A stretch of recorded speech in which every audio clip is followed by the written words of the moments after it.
Hello students, आज हम लोग क्लास 6 का चैप्टर नंबर 2 का पार्ट 2 देखेंगे जो साइंस का है। और हमने पार्ट 1 में देखा कि पोषक तत्व क्या होते हैं और पोषक तत्व कौन कौन से होते हैं। तो हमने जाना कि पोषक तत्व जो है प्रोटीन, कार्बोहाइड्रेट, वसा, विटामिन्स, खनिज, लवणें, ये सब पोषक तत्व कहलाती हैं। आज हम देखेंगे विभिन्न पोषक हमारे शरीर के लिए क्या करते हैं। जो पोषक जो है हमारे शरीर के लिए करते क्या हैं। कार्बोहाइड्रेट मुख्य रूप से हमारे शरीर को ऊर्जा प्रदान करता है। वसा से भी ऊर्जा मिलती है। वास्तविकता यह है कि कार्बोहाइड्रेट की तुलना में वसा की समान मात्रा से हमें अधिक ऊर्जा प्राप्त होती है। जैसे कार्बोहाइड्रेट है वो भी ऊर्जा देता है और वसा है वो भी ऊर्जा देता है, लेकिन कार्बोहाइड्रेट से ज़्यादा जो है वसा हमको ऊर्जा प्रदान करता है। वसा और प्रोटीन की आवश्यकता शरीर की वृद्धि तथा स्वस्थ रहने के लिए होती है। वसा और प्रोटीन जो है हमारे शरीर की वृद्धि के लिए और हमें स्वस्थ रखने के लिए बहुत ही आवश्यक है वसा और प्रोटीन की। प्रोटीन युक्त भोजन को प्रायः शरीर वर्धक भोजन भी कहते हैं। जो प्रोटीन जिसमें होता है उसको शरीर वर्धक भोजन कहते हैं, मतलब शरीर को बढ़ाने वाला। जो जितना ज़्यादा प्रोटीन रहेगा उतना ही हमारे मसल्स क्या होंगे, बढ़ेंगे। विटामिन रोगों से हमारे शरीर की रक्षा करता है। जो भी विटामिन होते हैं वो हमारे शरीर को रक्षा करते हैं। विटामिन हमारे आँख, अस्थियाँ यानी कि हड्डियाँ, दांत, मसूड़े को स्वस्थ रखने में भी सहायता करता है। विटामिन कई प्रकार के होते हैं जिन्हें अलग अलग नामों से जाना जाता है। इनमें से कुछ को vitamin A, vitamin B, vitamin C, vitamin D, vitamin E तथा विटामिन के नाम से जाना जाता है। विटामिनों के समूह को विटामिन बी कॉम्प्लेक्स कहते हैं। हमारे शरीर को सभी प्रकार के विटामिनों की अल्प मात्रा में आवश्यकता होती है। विटामिन ए हमारी त्वचा तथा आँखों को स्वस्थ रखता है। विटामिन सी बहुत से रोगों से लड़ने में हमारी मदद करता है।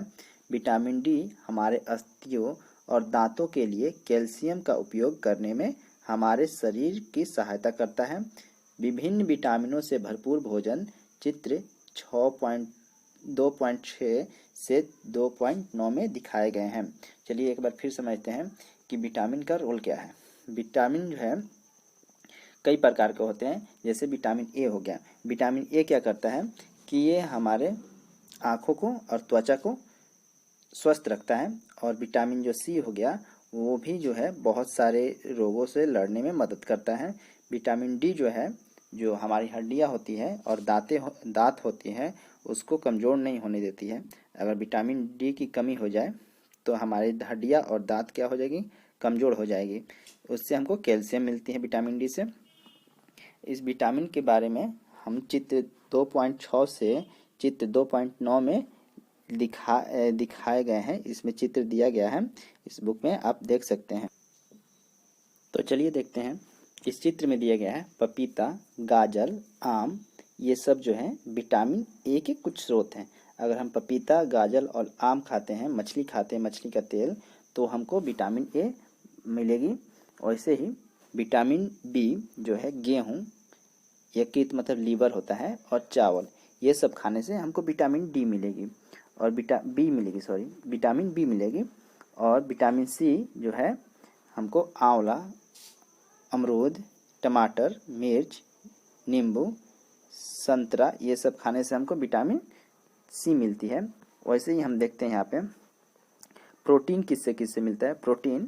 प्रोटीन जो हमको मिलेगा वो मांस, मछली, पनीर, अंडे से हमको प्रोटीन मिलेगी। वैसे ही इस चित्र में हम देखेंगे आयोडीन के कुछ स्रोत हैं। जैसे पालक हो गया, अदरक हो गया, ये सब आयोडीन के स्रोत हैं। फास्फोरस के स्रोत क्या है, दूध, केला,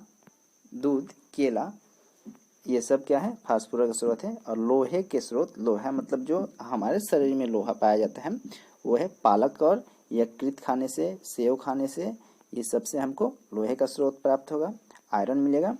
और कैल्शियम के कुछ हैं, जैसे दूध से हमको कैल्शियम मिलेंगे और अंडे से भी हमको कैल्शियम मिलेंगे। तो चलिए अब देखते हैं हम कुछ और आगे। हमारा शरीर भी सूर्य के प्रकाश की उपस्थिति से विटामिन बनाता है। इन दिनों कोई भी सूर्य के प्रकाश में नहीं रह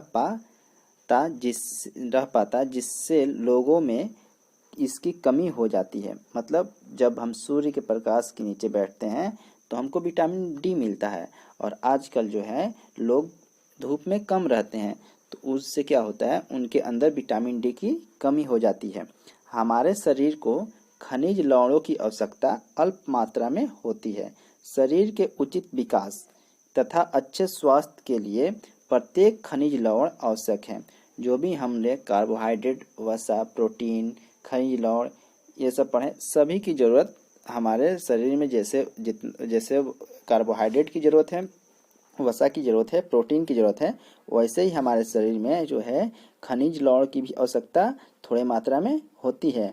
अगर ये भी नहीं रहेंगे तो हम बीमार पड़ जाएंगे। तो खनिज लवण क्या होते हैं? भिन्न खनिज लवणों के कुछ स्रोत को नीचे 2.10 में दर्शाया गया है। यहाँ पे अधिकांश खाद्य पदार्थ में एक से अधिक पोषक होते हैं। अधिकतर हम जो खाद्य पदार्थ खाते हैं उसमें एक से अधिक पोषक तत्व होते हैं। जैसे कि हम दूध खाते हैं तो दूध में वसा भी होता है और प्रोटीन भी होता है। वैसे ही हम मछली खाते हैं, मछली में विटामिन ए भी होता है, मछली में विटामिन डी भी होता है। तो आप अधिकांश खाद्य पदार्थों में से एक से अधिक पोषक तत्व होते हैं। आपने भी सारणी 2.2 में प्रेक्षणों को लिखते समय इस बात को अवश्य देखा होगा। फिर भी किसी कच्ची सामग्री में एक निश्चित पोषक की मात्रा दूसरे पोषक की मात्रा से अधिक हो सकती है। उदाहरणतः चावल में कार्बोहाइड्रेट की मात्रा दूसरे पोषकों से अधिक होती है। जैसे चावल में जो है कार्बोहाइड्रेट ज़्यादा मिलता है।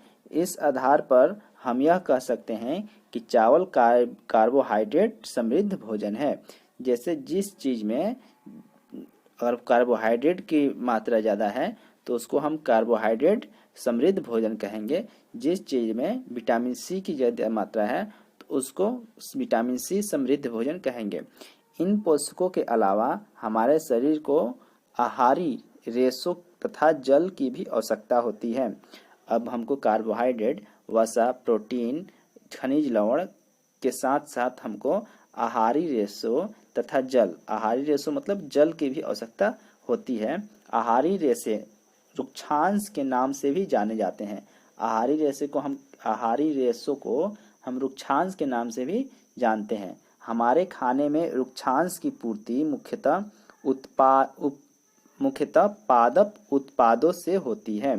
जो हमारे खानों में है रुक्षांश मतलब आहारी रेशों की जो पूर्ति होती है वो पादपों से होती है। पादपों उत्पाद मतलब पेड़ पौधों से होती है। रुक्षांश के मुख्य स्रोत सबूत खाद्यान्न, दाल, आलू, ताजे फल और सब्जियां हैं। जैसे आहारी रेशा या रुक्षांश का महत्वपूर्ण स्रोत क्या है? साबुत है, दाल है, आलू है, ताजे फल हैं और सब्जियां खाने से हमको आहारी रेशे मिलेंगे या रुक्षांश मिलेंगे। रुक्षांश हमारे शरीर को कई पोषक प्रदान नहीं करते। जो रुक्षांश जो हैं वो हमारे शरीर को बहुत सारे पोषक प्रदान नहीं करते हैं। फिर भी यह हमारे भोजन का अवश्य अवयव है। लेकिन फिर भी हमको रुक्षांशों की जरूरत पड़ती है। भले ही ये हमारे शरीर को ज़्यादा पोषक नहीं देते हैं लेकिन फिर भी जो है ये हमारे शरीर के लिए आवश्यक है। क्या है? दाल, आलू, ताजे फल, ये सभी पोषक तत्व हमको नहीं प्रदान करते हैं लेकिन फिर भी क्या है, ये आवश्यक हैं।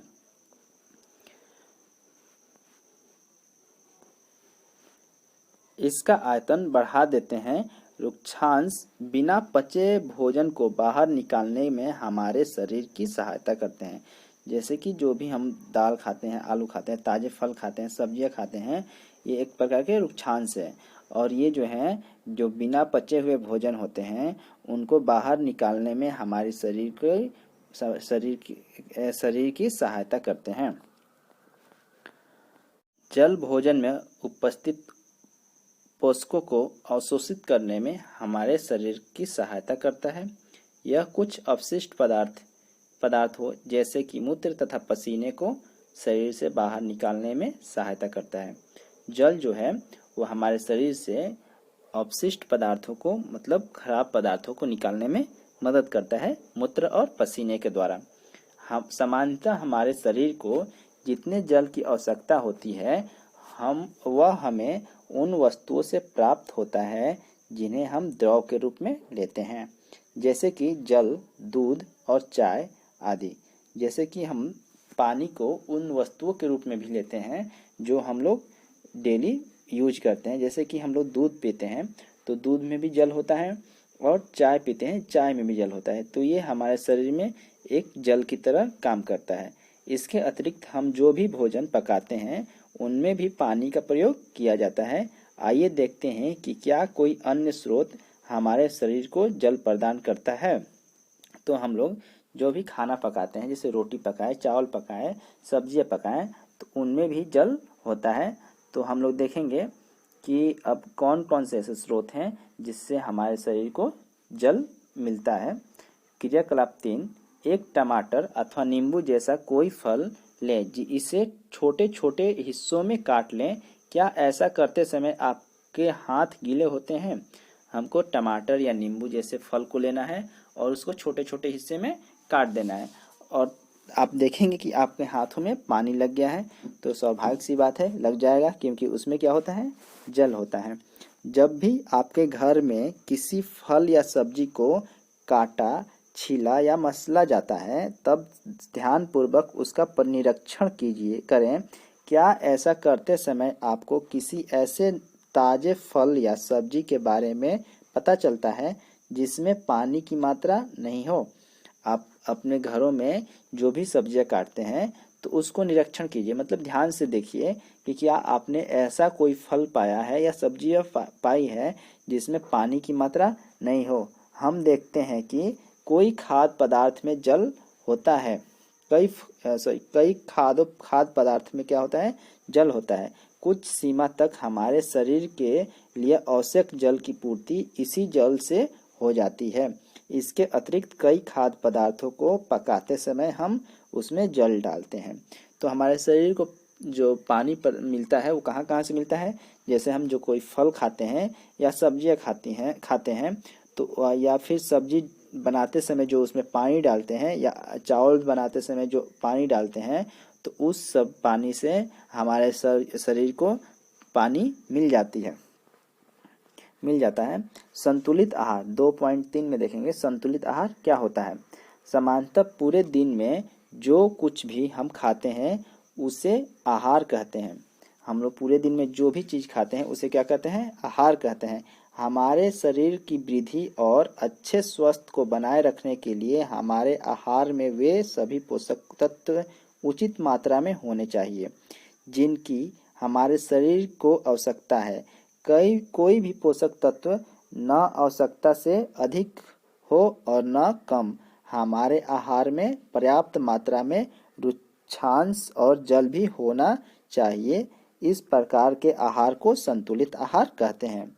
कहने का मतलब यह है कि हम जो भी चीज़ पूरे दिन में खाते हैं उसी को हम आहार बोलते हैं, और हमारे शरीर को स्वस्थ रखना है तो हमको सभी पोषक तत्वों को उचित मात्रा में लेनी चाहिए। ना ज़्यादा किसी चीज़ को लेना चाहिए, ना कम किसी चीज़ का लेना चाहिए। जैसे कि मान लीजिए हमारे शरीर को प्रोटीन चाहिए तो हम ज़्यादा प्रोटीन वाली चीज़ नहीं खाएंगे। अगर ज़्यादा प्रोटीन वाली चीज़ खाते हैं तब भी हम बीमार पड़ जाते हैं। कार्बोहाइड्रेट चाहिए तो ज़्यादा कार्बोहाइड्रेट वाली चीज़ नहीं खाएंगे। जो भी चीज़ खाएंगे संतुलित खाएंगे, ना ज़्यादा खाएंगे और ना कम खाएंगे।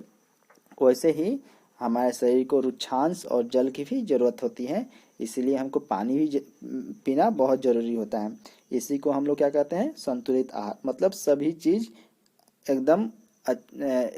एकदम क्या अच्छा से रहना चाहिए, न ज़्यादा होना चाहिए न कम होना चाहिए। पोषक तत्व नष्ट न हो। क्या आप सोचते हैं कि प्रत्येक आयु वर्ग के लोगों को एक ही प्रकार के आहार की आवश्यकता होती है?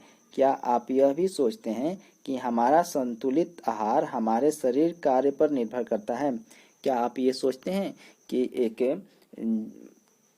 25 साल का लड़का हो और एक 60 साल का आदमी हो, दोनों को एक ही प्रकार का खाना खाना चाहिए। और जो ज़्यादा काम करता हो और ज़्यादा कम काम करता हो उसको भी एक ही प्रकार का खाना खाना चाहिए। एक सप्ताह की अवधि में आप जो भी खाते हैं उसका एक चार्ट तैयार कीजिए। जांच कीजिए कि प्रतिदिन जो भोजन आप करते हैं क्या उसमें कोई सभी पोषक तत्व उपस्थित हैं। दालें, मूंगफली, सोयाबीन, अंकुरित बीज, मूंग व चना, क्यूड़ित भोजन, दक्षिण भारतीय भोजन जैसे इडली, आटे का मिश्रण, मिस्सी रोटी, थेपला, अनाज व दालें से बना केला, पालक, सत्तू, गुण उपलब्ध सब्जियां तथा इसी प्रकार के अन्य भोजन कई पोषक उपलब्ध कराते हैं। इसलिए कोई व्यक्ति अल्प व्यय में भी संतुलित आहार खा सकता है।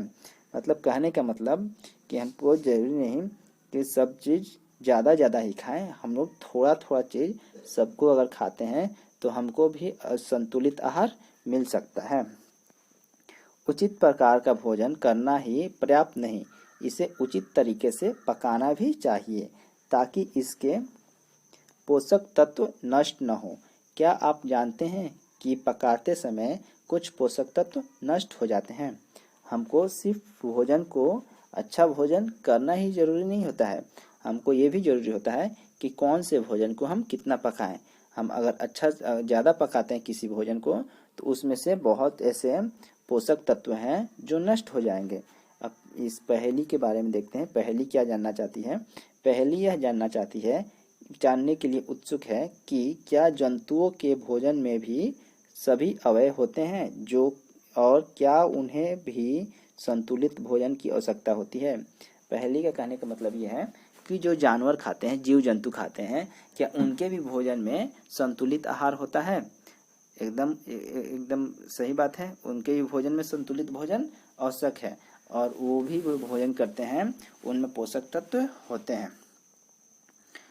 तो देखिए, अब छिलका उतार कर दिए यदि सब्जी और फल को धोया जाता है तो यह संभव है कि उनके कुछ विटामिन नष्ट हो जाते हैं। जैसे हमने बताया कि उचित प्रकार से भोजन को पकाना चाहिए। हम आलू का छिलका उतार देते हैं या बहुत से ऐसे सब्जियां हैं जिसके छिलके को हम लोग उतार देते हैं, तो उससे क्या होता है, उसमें से बहुत सारे विटामिन्स जो है नष्ट हो जाते हैं। सब्जियां और फलों की त्वचा में कई महत्वपूर्ण विटामिन्स तथा खनिज लवण होते हैं। चावल और दालों को बार बार धोने से उनमें उपस्थित विटामिन और कुछ खनिज लवण अलग हो जाते हैं।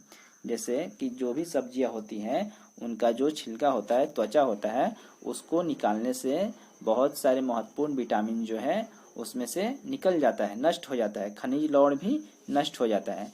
चावल और दाल को अगर हम बार बार धोएंगे तो उसमें से खनिज लवण क्या होंगे, नष्ट हो जाएंगे। हम सभी जानते हैं कि पकाने से भोजन का स्वाद बढ़ता है तथा इसके पचाने में आसानी होती है। हम ये जानते हैं कि अगर हम किसी भोजन को बहुत अच्छे से बनाते हैं, पकाते हैं, तो हमको वो बहुत ही स्वादिष्ट लगेगा, अच्छा लगेगा और पचने में भी आसानी होगी। हमारे पेट को ज़्यादा मेहनत करने की ज़रूरत नहीं पड़ेगी, वो आसानी से पच जाएंगे। इसके साथ साथ पकाने में कुछ पोषक तत्वों की हानि भी हो सकती है, लेकिन हम जब पकाते हैं किसी भोजन को ज़्यादा तो क्या होगा, उसमें से पोषक तत्व नष्ट हो जाएंगे। यदि भोजन पकाने में अत्यधिक जल का उपयोग किया जाता है और बाद में उसे फेंक दिया जाता है तो कई लाभदायक प्रोटीन तथा खनिज लवण की हानि हो जाती है। जैसे कि हम सब्जियां बनाएं और उसमें पानी बहुत डाल दिए हैं तो क्या होगा, उस सब्जी में जो भी प्रोटीन या लवण होंगे, खनिज लवण होंगे, वो क्या होंगे, उस पानी में घुल जाएंगे, विटामिन उस पानी में घुल जाएंगे और हम जब खाते हैं तो क्या करते हैं, सिर्फ सब्जी खा लेते हैं और उसमें का जो पानी जो बच जाता है, झोल बच जाता है, रस्सी बच जाता है, उसको क्या करते हैं, हम लोग फेंक देते हैं। तो उसको भी हमको पी जाना चाहिए क्योंकि उसमें भी प्रोटीन और विटामिन चले गए होते हैं हमारे सब्जियों के कुछ। पकाने में विटामिन विटामिन सी आसानी से गर्मी से नष्ट हो जाते हैं क्या यह उचित नहीं होगा कि हम अपने आहार में फलों और कच्ची सब्जियों को शामिल करें? जब भी हम पकाते हैं तो विटामिन सी जो है वो गर्म होकर क्या होता है, नष्ट हो जाता है।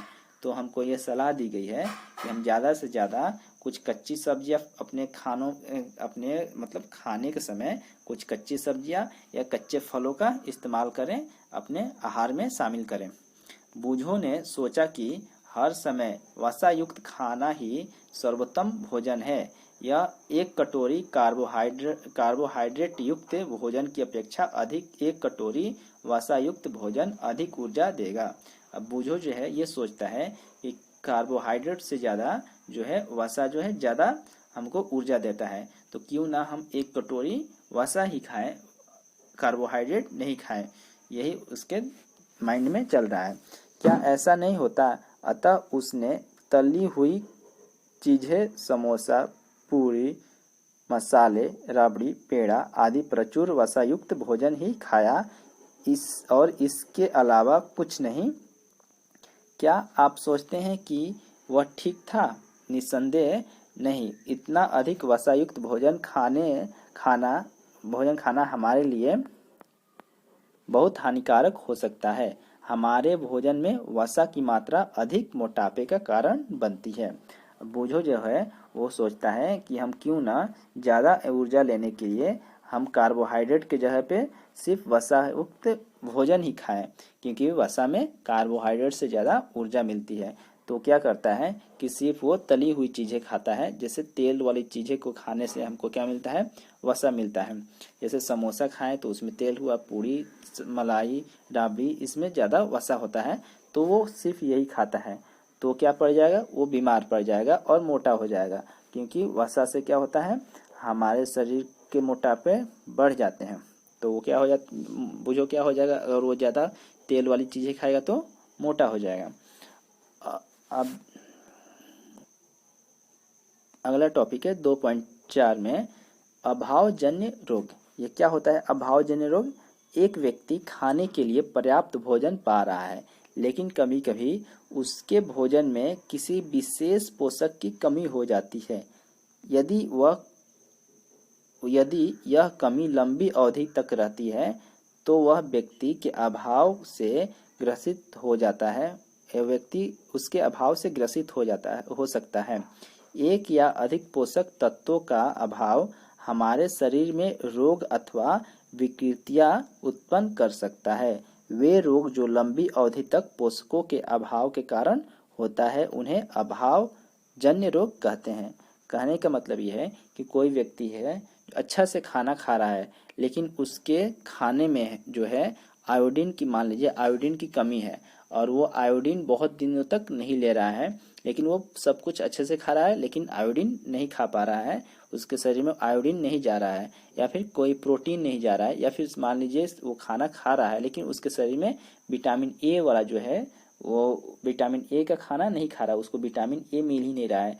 तो वो क्या होगा, विटामिन ए के अभाव के कारण वो अच्छा खाना खाते हुए भी वो क्या हो जाएगा, वो आँख उसका कमजोर हो जाएगा। तो इसी को अभावजन्य रोग कहते हैं। यदि किसी व्यक्ति अपने भोजन से पर्याप्त प्रोटीन नहीं ले रहा है तो उसे कुछ रोग हो सकते हैं, जैसे वृद्धि का अवरुद्ध होना, चेहरे पर सूजन, बालों के रंग का उड़ना, त्वचा की बीमारियां और पेचिश आदि। तो अगर कोई व्यक्ति जो है बहुत लंबे समय से कोई भोजन में प्रोटीन नहीं ले रहा है तो उसको क्या क्या होगा, प्रोटीन नहीं लेने से उसमें वृद्धि की कमी हो जाएगी। वो मतलब उसकी मांसपेशियां बढ़ेगी नहीं और वो ज़्यादा लंबा नहीं होगा, उसका जो लंबाई होगा रुक जाएगा, ज़्यादा बढ़ेगा नहीं। तो चेहरे पर सूजन हो जाएगा प्रोटीन की कमी से, बालों का रंग क्या हो जाएगा, उड़ जाएगा, त्वचा की बीमारियां भी उसको होने लगेगी प्रोटीन की कमी से। यदि प्रोटीन तथा कार्बोहाइड्रेट दोनों ही किसी व्यक्ति के आहार से एक लंबे समय तक अनुपस्थित रहे तो इसकी वृद्धि पूरी तरह से अवरुद्ध हो जाएगी। अगर किसी व्यक्ति को हम पूरे तरह से अच्छे से खाना दे रहे हैं लेकिन उसको वो खाना नहीं दे रहे हैं जिसमें प्रोटीन और कार्बोहाइड्रेट होता है, मतलब कि प्रोटीन और कार्बोहाइड्रेट वाले खाने को कभी उसको देते ही नहीं है, तो क्या होगा, उसकी वृद्धि रुक जाएगी। ऐसे व्यक्ति बहुत दुबला पतला हो जाता है और ना उसका मसल्स बढ़ेगा, तो प्रोटीन में नहीं मिलेगा तो मसल्स नहीं बढ़ेगा और उसके कारण वो दुबला पतला हो जाएगा। वह इतना दुबला हो जाएगा कि चलने में भी असमर्थ होगा। विभिन्न विटामिनों और खनिज लवणों के अभाव से विभिन्न रोग अथवा विकृतियां हो सकती है। इसमें से कुछ सारणी 2.3 में दर्शाया गया है। अगर अलग अलग विटामिन की कमी से अलग अलग बीमारी हमको हो सकती है, खनिज लवण की कमी से अलग अलग बीमारियां हो सकती हैं, जो सारणी 2.3 में दिखाया गया हमको। सभी अभावजन्य रोग की रोकथाम संतुलित आहार लेने से की जा सकती है। जो भी हमारे शरीर में विटामिन की, खनिज की, लवण की, वसा की, कार्बोहाइड्रेट की जो भी कमी होती है वो एक ही चीज़ से पूरी की जा सकती है, वो है संतुलित आहार। मतलब ऐसा आहार जिसमें सभी प्रकार के पोषक तत्व मौजूद हो और हमको टाइम टाइम पे सभी आहार को लेना चाहिए, खाद्य पदार्थ को लेना चाहिए जिसमें सभी पोषक तत्व हो, थोड़ा बहुत सबको लेना चाहिए। इस अध्याय में हमने स्वयं से यह जानने की कोशिश की कि विभिन्न क्षेत्रों के भोजन में इतनी अधिक विविधता होते हुए भी आहार में पोषक तत्वों की वितरण सामान्य है। यह वितरण हमारे भोजन के आवश्यक पोषक तत्वों की उपस्थिति सुनिश्चित करता है। यहाँ पे कुछ सारणी दिए गए हैं, इसको भी मैं पढ़ के बता देता हूँ। विटामिन और खनिज लवणों के अभाव के कारण होने वाले रोग विकार, जैसे विटामिन ए की कमी होगा तो हमको दृष्टिहीन मतलब आँख की बीमारी होगी, हमको कम दिखाई देगा, कमजोर दृष्टि, अंधेरा हो जाएगा, कमजोर दृष्टि हो जाएगी, कम दिखाई देना, कभी कभी पूरी तरह से दिखाई देना बंद हो जाना, ये सब होता है विटामिन ए की कमी का कारण। विटामिन B1 की कमी कारण होगा बेरी रोग का क्या लक्षण है, तो दुर्बल पेशियां और काम करने की ऊर्जा की कमी, मतलब आपको ऊर्जा की कमी हो जाएगी। विटामिन C से सक्रिय रोग होगा, जो मसूड़े से खून निकलना, घाव भरने में अधिक समय लगना, जैसे आपको चोट लग गई, घाव भरने में अधिक समय लग रहा है तो आप समझिए आपको विटामिन C की आपके अंदर कमी है। विटामिन D से रिकेटस रोग होता है। रिकेटस रोग क्या होता है, अस्थियों का मुलायम होकर मुड़ जाना, मतलब जो बच्चे होते हैं, ज़्यादातर बच्चों में ही होता है, क्या होता है विटामिन D की कमी हो जाती है तो उनका जो हाथ पैर होता है वो टेढ़ा हो जाता है, हड्डियां मुड़ जाती है। कैल्शियम जो है अस्थियों और दांत क्षय, मतलब जो हमारी अस्थियों और दांत क्षय, दांतों को मजबूत करने के लिए हमको कैल्शियम की जरूरत होती है। कमजोर अस्थियां, दांत क्षय मतलब हमारी अस्थियां जो है, हड्डियां कमजोर हो जाती है, थोड़े ऊपर से गिरने से टूट जाए तो हमको ज़्यादा चांस होता है कि हमारी हड्डियां, अस्थियां कमजोर हो गई है कैल्शियम की कमी के कारण। आयोडीन जो है, आयोडीन से घेघा रोग होता है, गर्दन की ग्रंथि का फूल जाना, जो गर्दन के नीचे जो है फूल जाता है उसको घेघा रोग कहते हैं, उसको वो जो है आयोडीन की कमी से होता है। लोह मतलब अरक्त, जिसको रक्त की कमी हो जाती है उसे लोहे में आयरन की कमी हो जाती है, लोहे की कमी हो जाती है, मतलब उसमें रक्त नहीं रहता है, खून नहीं रहता है जिसमें, उसको लोहे की कमी हो जाती है, आयरन की कमी हो जाती है, उसी को अरक्तता बोलते हैं। जैसे जब खून नहीं रहता है तो हमको कमजोरी महसूस होती है। तो इसी के साथ ये चैप्टर खत्म होता है और अगले पार्ट 3 में हम लोग देखेंगे कुछ महत्वपूर्ण शब्द के बारे में हम जानकारी लेंगे, कुछ नोट्स बनाएंगे, उसके बाद से इसके क्वेश्चन आंसर का भी हम एक वीडियो डालेंगे। तो आप देखते रहिए, इस चैप्टर को हम कंप्लीट कराएंगे, बस आपको देखना है।